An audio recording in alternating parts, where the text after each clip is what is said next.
All right, here we go. UFC 306 betting preview. Am I even allowed to say that? Riyadh Season's Noche UFC is nearly upon us. Welcome back to a betting preview here presented by DraftKings. Jon Anik alongside arguably the greatest bantamweight of all time, former undisputed bantamweight king Aljamain Sterling, now rising featherweight contender. Also with us, chief MMA handicapper Nick Kalikas. And Aljo, I know you're not fighting, but you're going to be in the building. The UFC said it would blow it out at Sphere, and we heard maybe $8 million was the budget. North of $20 million has already been spent. I know you're a rabid mixed martial arts fan, and you got to be pretty excited for all that this live event is going to entail this weekend, champ. Yeah, for sure, man. This is a big one, and I kind of wish I got the opportunity to just watch it as just a fan from beginning to end, because I know the money that they put behind it is going to be like something that we've never seen before. This is what I'm hearing, and I'm excited just to be in the building and hopefully witness some history.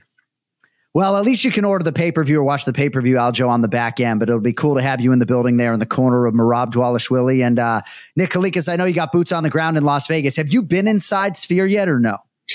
I have not. A lot of people that I'm friends with obviously have. I've been waiting to kind of time it right. I don't think I'm going to make it this weekend either, so unfortunately, but I'm looking forward to it. What a special event we have ahead of us. Well, my boss, Craig Borsari, has told me that as far as the aesthetic and the visuals, I got the worst seat in the house. It's all going to be happening behind me, but that's okay, because ultimately, at the end of the day, it is still about fighting. And speaking of which, DraftKings Sportsbook, the official sports betting partner of UFC, is ready to help you get in on the action. If you have not done so already, right now is the perfect time with 2 title fights this weekend. DraftKings is making it rain with a new customer offer. Download the DraftKings Sportsbook app. Not now, but right now. Bet $5 to claim $250 in bonus bets instantly. Download the DraftKings Sportsbook app now and use code TKO when you sign up. The crown is yours.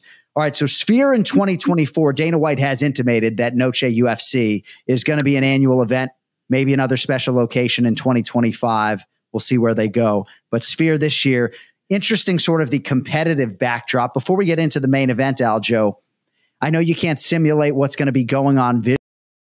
Have you thought at all about maybe defending your bantamweight championship in a fight setting that is completely foreign to you? Because with championship stakes, I mean, that is something you kind of got to wrap your head around, I would think. Yeah, this is a big one, man. I'm just excited to just watch and be a part of this. Long time coming, of course. And I really can't call which way it's going to go, but I know both these guys are going to be well prepared. And of course, if I was a betting man, I'm always going to go with my guy.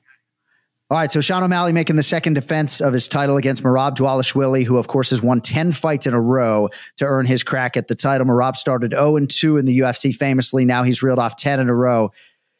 So significant line movement. Nick, Riyadh opened the betting favorite as high as -198. O'Malley +164. Those numbers long gone. O'Malley now the slight favorite -130. Any thoughts on that, Nick, before we dive into the X's and O's?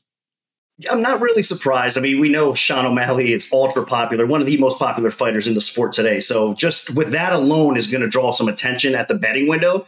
But on top of it, Rob, obviously his social media, everything that he's kind of putting out there has impacted the line a little bit too.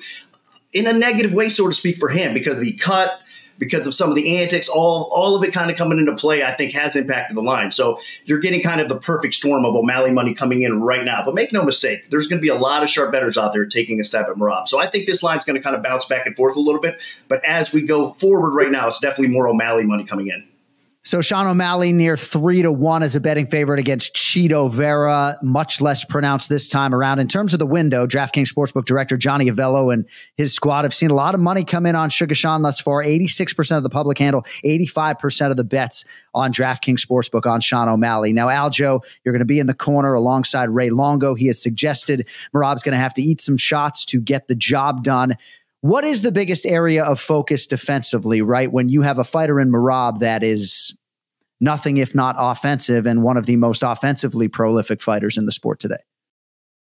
Well, I think Ray made some very valid points. But I think the way that he was saying is not that he has to just go and just get hit. I think he's saying that Merab is going to have to weather the storm in terms of the range. And I think he's spot on with that. Like, Sean is going to be very, very strong in the beginning of the fight like anyone else. And I think that's going to be the telltale of what's to come. Can Merab get through those first 5 to 10 minutes where O'Malley's going to be at his best, his peak cardio, where he's going to be on his bike. And it's kind of remind me of a Jessica Andrade performance versus Natalia Silva, which we just witnessed over this past weekend. It's going to be the Matador versus the Bull. And I think the difference here is Merab can strike and he can get on the inside and wrestle. And I think that's going to be the difference. Chopping away at the legs, being patient, not running into shots, using those feints. And O'Malley's going to need to pick his shots, pick his timing of when he throws, because if he overcommits and misses and gives Merab an opportunity to close that gap, that's where he's going to run into a lot of problems. And whenever I do my breakdowns, I try to be fair to both guys. Even though I do have a little bias here in terms of my friend and training partner and teammate in Merab Dvalishvili, I do think Merab has keys to victory. And I think O'Malley obviously has keys to victory. You don't get to the top of the bantamweight division by not being good. And I think the fans are in for a great show with this one.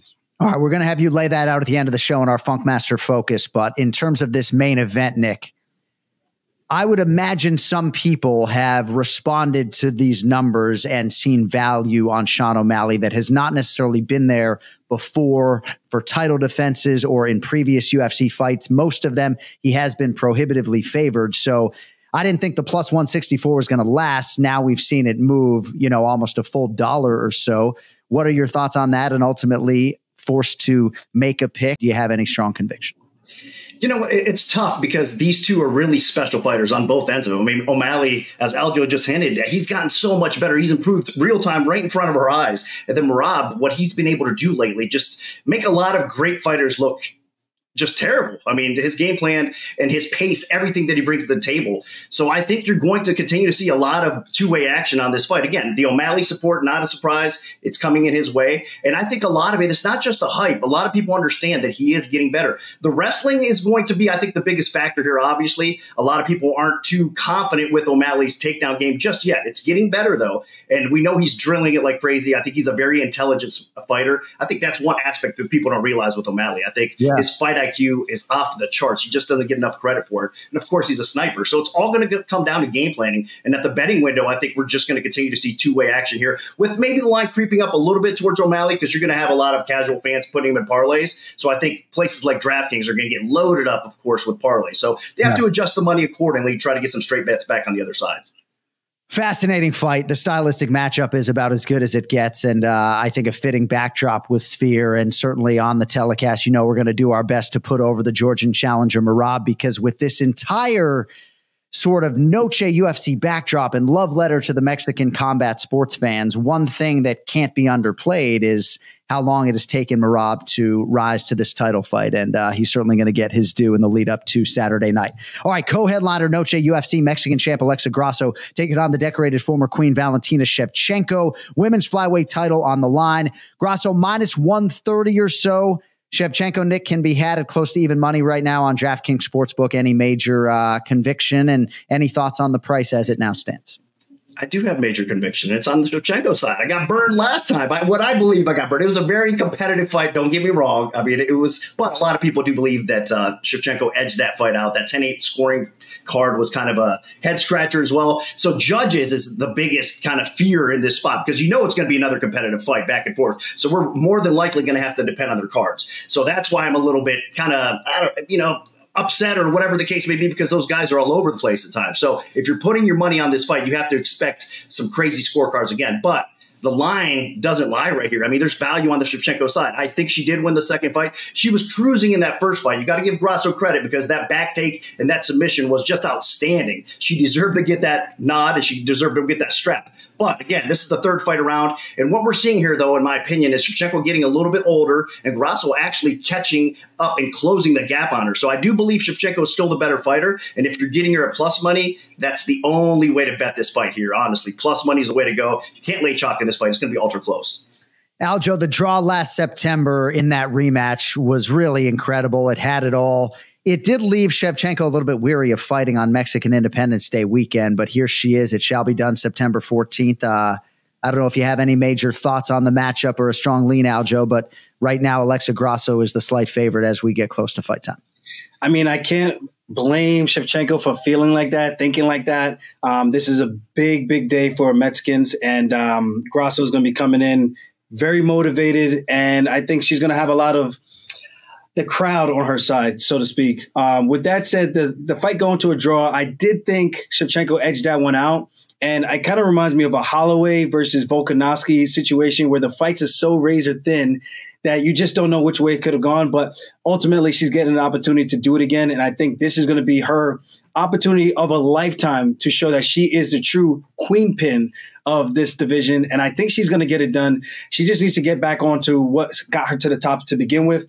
And I think the difference in the first fight was when she took Grasso down, she was able to maintain some control. And then when Grasso was able to get to a dominant position against her, she was able to put the hooks in. And it just seemed like the grappling defense wasn't all there for Shevchenko. So if I'm Shevchenko, I'm trying to make sure if I get the fight to the ground, you got to be the one that's on top. Make sure you solidify those positions, do some big damage, get on your bike when you need to get on your bike, and use those long kicks that she's typically known for, those front kicks, those teeps, and those inside leg kicks. And I think she could get the job done and get back to getting the crown again. 57% of the betting volume is on Valentina Shevchenko. Nick, I know you work with a lot of minds who lean into age, championship fight experience, 11th straight title fight for Valentina Shevchenko. Are those miles to you a benefit? I mean, you're certainly getting more value on Shevchenko than, at times prior, but do those miles factor into your personal handicap at all? They do, because the last few fights, even though she's still performing at an incredible level, I think she has taken a step back. I mean, it's just obvious if you're looking at the footage. But that being said, that step back is still good enough to win the strap and still good enough to actually maintain it for a while. So, yes, I do fear the age. And again, Grasso, another fighter that's getting better in real time right in front of us. If you look at the beginning of her UFC career to what she is now with the takedown defense, with the effective striking, everything that she's putting together, with the grappling too, she is phenomenal. She's only getting better. Again, with Mexican Independence Day, everything kind of coming into play here. Yeah, this is not a good spot for Shevchenko, but again, it's hard to deny her here because I do truly believe she's a better fighter despite the age. And seems like there is some friction there too. Aljo, what are you smirking at, my man? Nah, because it's just one of those things where you're so dominant, you're at the top for so long. There's going to be hours of tape for people to watch and break you down to close the gap. So I don't necessarily think that Shevchenko has lost a step. I think she's just been so dominant for so long that finally someone comes up and does good and beats her. It's like, well, you've had all the secrets and these holes to try to exploit, and you finally did it. So I don't think it's necessarily that. I think it's just the talent pool is finally catching up. I don't think necessarily Shevchenko have slowed down. I think Grasso is just that damn good. And I just think Shevchenko is just going to show that she's just that much better. Like, you close the gap, but I'm going to show you that there's more levels for me to still keep climbing to get better now that you guys have caught up to me. Yeah, it's very interesting. It's very interesting, and it's an interesting component to rematches and trilogies. Kenny Florian was talking this week about patterns, right? And how Valentina, 36 years of age, can't necessarily change her patterns, but if she does, that would be something special. But we'll see how it plays out this weekend, and we'll see how the action ends up at the window. All right, last but certainly not least, I can't even mention this fight without smiling. Featherweight division. And Aljo, I know you've got two eyes on this one firmly because it factors potentially prominently into your future. So I'm going to lead with you on this one. Featured bout, Diego Lopez, minus 180 or so right now, taking on Brian T. City Ortega, plus 150. A lot of you who are ingesting this betting preview know the backdrop. The fight got pulled just hours before it was going to go down in June. Ortega falls ill. Now they put it back together, Aljo. And I mean, I feel like a lot of people expect this fight to steal the show, and the stakes are high at 145 pounds. Your thoughts, champ? I think this is a great matchup, a great rebooking. I was a little bit salty because I wanted the matchup with Ortega because, that's just the quickest way to a title. If you fight the guy, you beat the guy, you become the guy. So with this matchup, Diego Lopez is surging hot. I think he might have lost a little steam with that short notice fight he took with Dan Ige. I think for me as a competitor, I'm watching this and I'm like, well, maybe the jury's still out. He's definitely good. He's definitely dangerous in that first round. And if Ortega can get through the first round like he did against Yair Rodriguez, rolling his ankle, being hurt, almost getting the fight stopped, and then coming back and then putting on a crazy performance and showing that Brian Ortega is still him, I think we have a very fun matchup on our hands. And I like to see if this fight hits the ground, who's going to have the upper hand in the grappling department. I think both of these guys are crafty off their backs. Let's see who can get to that top position first and then control it. So for me, there's going to be a barn burner on the feet with Diego Lopez coming out hot and guns blazing. And then can Ortega weather the storm and get the fight where he needs it to be, which I think is grappling. I think he might be a little bit more I don't want to say skilled, but I think he's going to be a little bit more dominant in that area of this fight. And I would imagine at that point in time, you might be in the back going through one of those intensive warm-ups with Merab, or maybe you guys wouldn't be there yet. But, dude, yeah, you're going to have one eye on the fight trying to dodge Dvalishvili. All right, Nick, I've been dying to get your thoughts on this fight. So a little backdrop. Diego Lopez has entered his last 2 UFC bouts as the betting favorite, Sadiq Youssef and then Dan Ige. He was the favorite against Brian Ortega before that bout fell apart. When we verbalized the odds here for our betting preview for UFC 303, he was minus 142, T-City plus 120. Now the Lopez price is steeper, minus 175. Nick, what are your thoughts on all that? Nothing has changed for me. You guys know how passionate I was last time on 303, where I came out and really said, are you kidding me? The disrespect, Ortega being an underdog at this point is just ridiculous to me. So I still believe that. If you're giving me a better line, I will take it. It's a dog or pass situation. Look, these guys are almost on an even playing field, so to speak. So I think this could be a pick 'em at worst, maybe minus 10, or you could make Ortega the slight favorite. But Lopez, I understand all the respect. The guy has looked phenomenal. He's dangerous, no doubt about it. I agree with what Aljo just said. If Ortega can weather that first round and get through that, I think round 2 and round 3 are going to be very interesting, because I do see Lopez spending a lot of time on his back, and maybe Ortega can fish for a finish because we know how good he is. So for me, I just think it's a little bit disrespectful. I understand the danger factor in the Lopez side, but should he be the favorite, minus 160, minus 170 and climbing? I don't think so. It's a dog or pass situation. Put your money on Brian Ortega here. Yeah, that's interesting. In terms of win probability, Lopez goes from 58.6% likelihood at 303 to now 63.5%. So slightly an uptick there. But I think Aljo's wise to sort of bring up the Dan Ige fight, because what Lopez had to deal with, and I don't think there are many featherweight contenders who would have accepted that Dan Ige fight on that day, right? T-City seems to be in a very good place. He didn't go through that fight. I think there's some upside to that Ige fight, but perhaps some downside as well. Also of note, Noche UFC, Raul Rosas Jr., huge favorite in the first fight of the night. And we have seen the lightweights flip. Manuel Torres and Ignacio Bahamondes. Bahamondes La Jaula is now a slight betting underdog on DraftKings Sportsbook. All right, Funk Master Focus. We need your keys to victory, Aljo. Sean O'Malley, Merab Dvalishvili, and then on the back end, we will get a Kalikas pick to click for all of our viewers around the world. But as we focus on the main event, keys to victory, Aljo, for O'Malley and your boy Merab Dvalishvili.